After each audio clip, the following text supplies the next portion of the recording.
The dance కుమ్మేశాడు. Simply the dance కుమ్మి అవతలేశాడు.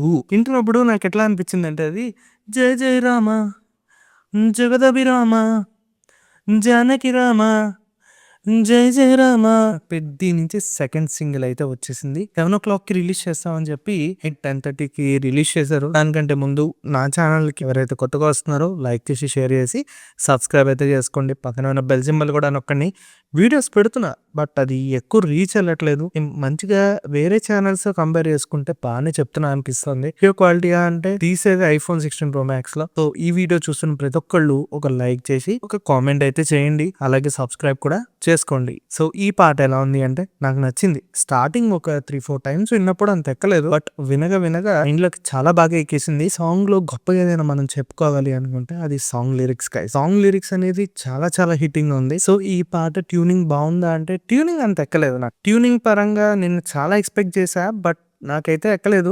చెప్తున్నాగా 3-4 times విన్న తర్వాత ఈ పాట అయితే ఎక్కింది. AR రెహమాన్ గారు ఏం కుక్ చేస్తున్నారో తెలియట్లేదు. రీసెంట్ గా అనంత్ శ్రీరామ్ గారు అదేదో ఇంటర్వ్యూలో చెప్తున్నారు, 7 అంతస్తుల పైన ఉన్న ఇంటి దగ్గర నుంచి ఊరి గుడిసెలో ఉన్న మనిషి దాకా నేను రాసే పాటలు వినిపిస్తాయని. ఎగ్జాక్ట్లీ ఈ డైలాగ్ కాదు బట్ ఇదే అర్థం వచ్చే డైలాగ్ అనమాట ఆయన చెప్పింది. మేబీ ఈ పాట లిరిక్స్ అనేది నేను చెప్పిన దానికి ఎగ్జాంపుల్ ఏమో, నువ్వు ఏమి చేతకాక పడిపోయినప్పుడు నిన్ను మోటివేట్ చేయడానికి ఒక ఫ్రెండ్ ఉంటే ఆ ఫ్రెండ్ పాట పాడితే ఎలా ఉంటుందో ఈ రై రై రారా సాంగ్ అలా ఉంటది అనిపిస్తుంది. ఈ సినిమా గ్లిమ్స్ అవనివ్వండి లేకపోతే ఫస్ట్ సాంగ్ అవనివ్వండి మనం చూస్తూనే ఉన్నాం. మొత్తం రూరల్ బ్యాక్ డ్రాప్ లోనే నడుస్తుంది. కొంతమందికి ఈ పాట నచ్చకపోవచ్చు. మిక్స్డ్ రివ్యూస్ అయితే చూస్తున్నా నేను. మీరు జస్ట్ ఏదైనా జర్నీస్ చేస్తున్నప్పుడు ఈ పాట చెవిలో పెట్టుకుని వెళ్తే సో ద లిరిక్స్ మీకు చాలా టచింగ్ అవుతుంది. ఈ పాట ట్యూన్ వింటున్నప్పుడు ఫస్ట్ రై రై రారా రై రై రారా వింటున్నప్పుడు నాకు ఎట్లా అనిపించింది అంటే అది జయ జయ రామ జగదభిరామ జానకి రామ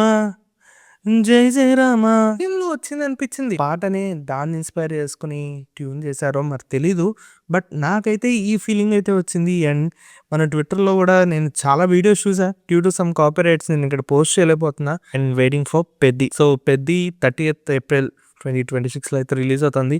సో మీలో ఎంతమంది ఈ మూవీ కోసం వెయిట్ చేస్తున్నారో కింద కామెంట్ అయితే చేసేసేయండి.